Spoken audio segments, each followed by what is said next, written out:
அன்பின் ஆண்டவராகிய இயேசு கிறிஸ்துவின் பாதத்திலே நாம் வந்திருக்கிற ஒவ்வொருவரும் அவருடைய வசனங்களை நாம் கேட்கிறதுக்காக இந்த நாளிலே தெரிந்து கொள்ளப்பட்ட வேத பகுதி மத்தேயு 10ஆம் அதிகாரம் 22ஆம் வசனம் முதல் 28ஆம் வசனம் முடிய. மத்தேயு 10 22 முதல் 28 முடிய. மத்தேயு 10ஆம் அதிகாரம் வசனங்கள் 22 முதல் 28 முடிய. என் நாமத்து நிமித்தம் நீங்கள் எல்லாராலும் பகைக்கப்படுவீர்கள். முடிவு பரியந்தம் நிலைத்திருப்பவனே ரட்சிக்கப்படுவான். ஒரு பட்டணத்தில் உங்களை துன்பப்படுத்தினால் மறு பட்டணத்திற்கு ஓடிப்போங்கள். மனுஷகுமாரன் வருவதற்குள்ளாக நீங்கள் இஸ்ரவேலருடைய பட்டணங்களையெல்லாம் சுற்றி முடியாதென்று மெய்யாகவே உங்களுக்கு சொல்லுகிறேன். சீஷன் தன் போதகனிலும் வேலைக்காரன் தன் எஜமானிலும் மேற்பட்டவன் அல்ல. சீஷன் தன் போதகனைப் போலவும் வேலைக்காரன் தன் எஜமானைப் போலவும் இருப்பது போதும். எஜமானியே பெயல்செபூல் என்று சொல்வார்களானால் அவன் வீட்டாரை அப்படி சொல்வது அதிக நிச்சயம் அல்லவா? அவர்களுக்கு பயப்படாதிருங்கள். வெளியாக்கப்படாத மறைபொருளும் இல்லை, அறியப்படாத இரகசியமும் இல்லை. நான் உங்களுக்கு இருளிலே சொல்லுகிறதை நீங்கள் வெளிச்சத்திலே சொல்லுங்கள், காதிலே கேட்கிறதை நீங்கள் வீடுகளின் மேல் பிரசித்தம் பண்ணுங்கள். ஆத்துமாவை கொள்ள வல்லவர்களாயிராமல் சரீரத்தை மாத்திரம் கொள்ளுகிறவர்களுக்கு நீங்கள் பயப்பட வேண்டாம். ஆத்துமாவையும் சரீரத்தையும் நரகத்திலே அழிக்க வல்லவருக்கே பயப்படுங்கள். பாடம் முடிந்தது. அன்பின் ஆண்டவராகிய இயேசு கிறிஸ்துவின் மேலான நாமத்தினாலே உங்கள் யாவரையும் இந்த செய்திக்குள்ளாக அன்போடு அழைக்கிறேன். இந்த நாளிலும் நாம் சிறிது நேரம் கர்த்தருடைய பாதத்திலே தரித்திருந்து தெரிந்து கொள்ளப்பட்ட இந்த செய்தியின் ஒரு தலைப்பு, ஆண்டவராகிய இயேசு கிறிஸ்து பரிசுத்த கடவுள் யாருக்கு பயப்பட வேண்டாம் என்று கூறுகிறார், யாருக்கு பயப்பட வேண்டும் என்று கூறுகிறார். இந்த உலகத்திலே நாம் வாழும் பொழுது எவர்களுக்கு நாம் பயப்பட வேண்டும், எவர்களுக்கு நாம் பயப்படக்கூடாது? அன்றாட வாழ்விலே நாம் பார்ப்போமானால் இந்த பயம் என்பது நம்மை விட்டு பிரிக்காத ஒன்றாக காணப்படுகிறது. அதுதான் உண்மை. ஒருவேளை மனிதனுக்கு காணப்படும் பல்வேறு வியாதிகளிலே ஒன்று, மிக முக்கியமானது இந்த பயமாகும். பயந்த வாழ்க்கை வாழும் மக்களாக நாம் காணப்படுகிறோம் என்றால் ஒருவேளை அது பொய்யல்ல.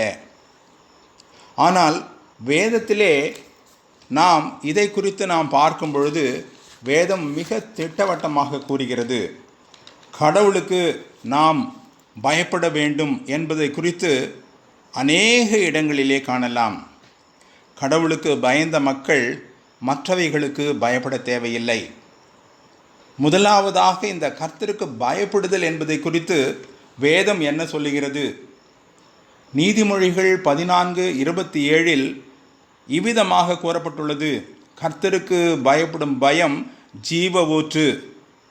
ஆம், அது ஜீவ ஊற்று. மரண கண்ணிக்கு அதிலிருந்து தப்பலாம் என்று வேத வாக்கியம் கூறுகிறது. நாம் அறிந்தபடி நீதிமொழிகள் 15:33 கர்த்தருக்கு பயப்படுதலே ஞானத்தின் ஆரம்பம் என்று அறிகிறோம். கர்த்தருக்கு பயப்படும் ஞானம், கர்த்தருக்கு பயப்படுவதனால் நாம் பெறும் ஞானம், அது உலக ஞானம் அல்ல, அது தேவ ஞானம். ஆம், தேவ ஞானத்தை போதிப்பது கர்த்தருக்கு பயப்படுகிற பயம். சங்கீதம் 111:10 கர்த்தருக்கு பயப்படுதல் ஞானத்தின் ஆரம்பம் என்று கூறுகிறது. 19ஆம் சங்கீதம் 23ஆம் வசனத்திலே அது ஜீவனுக்கு ஏதுவானது என்று கூறப்பட்டுள்ளது. நீதிமொழிகள் 10:27 கர்த்தருக்கு பயப்படுகிற பயம் ஆயுசு நாட்களை பெருக பண்ணும். கர்த்தருக்கு பிரியமான உகந்த வாசனை எதுவென்றால் அது அவருக்கு பயப்படும் பயமே. ஏசாயா 11:3 இவ்விதமாக கூறுகிறது. சங்கீதம் 119 120ஆம் வசனத்திலே சங்கீதக்காரன் இவ்விதமாக பாடுகிறான், உமக்கு பயப்படும் பயத்தால் என் உடம்பு சிலிர்க்கிறது. 128ஆம் சங்கீதத்திலே நாம் அறிந்தது போல அநேக ஆசீர்வாதங்களை கூறி, இதோ கர்த்தருக்கு பயப்படுகிற மனுஷன் இவ்விதமாய் ஆசீர்வதிக்கப்படுவான் என்று அழகாக கூறப்பட்டுள்ளது. 115 சங்கீதம் 13 கர்த்தருக்கு பயப்படுகிற பயம் பெரியோரையும் சிறியோரையும் ஆசீர்வதிக்கும் என்று கூறப்பட்டுள்ளது. ஆம், நம்முடைய வாழ்விலே இந்த கர்த்தருக்கு பயப்பட வேண்டிய பயம் மிக மிக அவசியமானது. இந்த நாட்களிலே நாம் காணும் மக்களுக்கு பயப்படுவதை விட அதிகமாக காணாத கடவுளுக்கு நாம் பயப்படுகிறோமா? ஆண்டவராகிய இயேசு கிறிஸ்துவுக்கு பயப்படுகிறோமா? காண்பவைகளுக்கு மனுஷன் அதிகமாக பயப்படுகிறான்.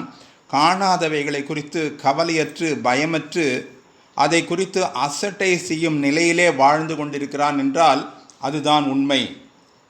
விவிலியத்திலே நாம் பார்க்கும் பொழுது கர்த்தருக்கு பயந்த மக்கள் அநேகரை நாம் காணலாம்.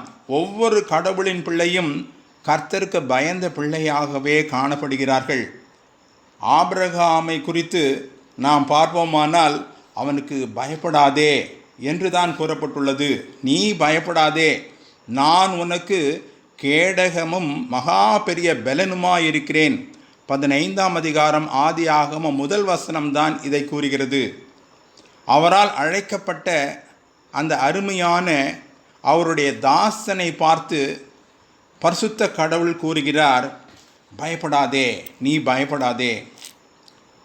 யாக்கோபு அவன் தன் பிரயாணத்தின் போது பெயர்சபாவிலிருந்து பிரயாணப்பட்டு வரும்பொழுது பாதான் அராமை நோக்கி போகிறான்.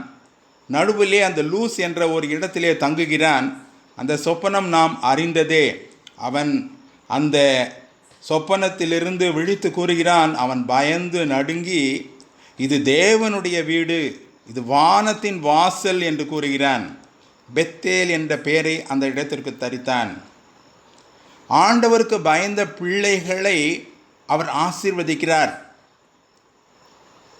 எகிப்து தேசத்திலே மருத்துவச்சிகளாக இருந்த சிப்பிராள் பூவாளை பார்த்தோமானால் அவர்களுடைய வாழ்விலே அந்த பார்வோன் ராஜாவுக்கு பயந்த பயத்தை விட அதிகமாக கர்த்தருக்கு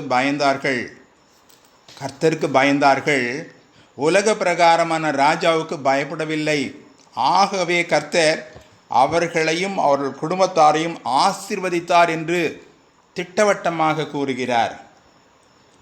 மோசே அந்த ஓரே பர்வதத்திலே பரிசுத்த கடவுளை அந்த முட்செடியின் நடுவிலே தரிசிக்கும் பொழுது அவன் கூறுகிறான், நான் தேவனை நோக்கி பார்க்க பயந்ததினால் முகத்தை மூடிக்கொண்டேன். ஆம், கடவுளின் பிள்ளைகள் கடவுளிடம் வரும்பொழுது, பரிசுத்த தேவனிடம் வரும்பொழுது பயப்படுகிறார்கள். அது உண்மைதான். ஆனால் அவர்களை பார்த்து அவர் சொல்லுவது, பயப்படாதே. எத்தனை முறை நாம் அவர் அருகில் வந்தாலும், எத்தனை அதிகமான நேரம் அவரோடு நாம் செலவிட்டாலும் கூட உள்ளத்தின் ஆழத்திலே அவர் பரிசுத்தமான கடவுள், அவர் தேவன், சர்வ வல்லமையுள்ளவர், சர்வ ஜீவ தயாபரர், எல்லாவற்றுக்கும் எல்லாமானவர் என்று எண்ணும் பொழுது நம்மை அறியாமலே நம் உள்ளம் பயந்து நடுங்குகிறது, ஓடி ஒளிய பார்க்கிறது. ஆகவே தான் அவர்களை பார்த்து ஆண்டவர் கூறுகிறார், பயப்படாதே. பயப்படும் மக்களுக்கு ஆண்டவர் அறிவிக்கும் ஒரு வார்த்தை, பயப்பட வேண்டாம் என்று. என்றாலும் நாம் பயப்பட வேண்டும். புதிய ஏற்பாட்டிலே நாம் பார்ப்போமானால் இதையே நாம் காணலாம். சகரியாவுக்கு அந்த பலிபீடத்தின் வலது பக்கத்திலே தூதன் தரிசனமான போது அவன் கலங்கி பயமடைந்தான் என்று வேதம் கூறுகிறது. லூக்கா 1:12. மரியாளுக்கு அற்புதமாய் தேவதூதன் பிரசன்னமாகி அவளோடு பேசும் பொழுது கூறப்பட்டது மரியாளுக்கு, லூக்கா 1:30, மரியாளே பயப்படாதே. இரவில் அந்த மேய்ப்பர்கள் வயல்வெளியிலே இருந்த பொழுது அவர்களுக்கு கூறப்பட்ட காரியம், தேவதூதன் அவர்களை நோக்கி பயப்படாதிருங்கள் என்றான். ஆம், ஆண்டவருடைய பணியிலும் கூட அநேக மக்கள் பயந்ததை காணலாம். உண்மைதான். அவர் சரீர பிரகாரமாக ஒரு மனுமகனாக இந்த உலகத்திலே வந்தாலும் கூட அவரை கண்டவுடனே மக்கள் பயந்தார்கள். கடவுளின் மகன் அவர். நாம் பயப்பட வேண்டிய ஒருவர் இந்த உலகத்திலே உண்டு என்றால், இந்த உலகத்தில் காணக்கூடாத உலகத்தை சிருஷ்டித்த நம் ஆண்டவராகிய இயேசு கிறிஸ்து, பரிசுத்த பிதாவாகிய கடவுள். பயப்பட வேண்டிய நாம் கடவுளுக்கு பயந்து வாழ்கிறோமா? இந்த நாட்களிலே நாம் அதை குறித்து அதிகமாய் சிந்திக்க வேண்டியதாக இருக்கிறது. உலகத்தின் சூழ்நிலைகளை பார்ப்போமானால் அதிகமாக நம்மை பயப்படுத்துகிறது. உலகத்தின் பல்வேறு விதமான மாற்றங்களை பார்ப்போமானால் அதன் பயமுறுத்தல்கள் மிக அதிகம். பல்வேறு விதமான சமுதாய சூழல்கள் அல்லது அரசியல் சூழல்கள் அல்லது நாட்டிலே காணப்படும் பல்வேறு விதமான பாகுபாடு நிமித்தமாக ஏற்படும் போர்கள், யுத்தங்கள், இயற்கை அழிவுகள், இவைகளை பார்க்கும் பொழுது பயப்படும் மக்களாக காணப்படுவோமானால் நம்மை ஆண்டவர் பார்த்து கூறுகிறார், அவருக்கு பயப்படும் மக்களை பார்த்து கூறுகிறார், பயப்படாதேயுங்கள். ஆண்டவராகிய இயேசு கிறிஸ்து தம்முடைய சீஷர்களை, அந்த 12 சீஷர்களுக்கு அதிகாரம் கொடுத்து அவர்களை அந்த நற்செய்தியை அறிவிக்க, அற்புதங்களை செய்ய, தம்முடைய நாமத்தினாலே இந்த உலகத்திலே அவருடைய வருகையை, அவருடைய அந்த ரட்சிப்பின் திட்டத்தை, அவராகிய நற்செய்தியாகிய அவரை இந்த உலகத்திற்கு வெளிப்படுத்த அனுப்பின பொழுது அவர் என்ன கூறி அனுப்பினார்?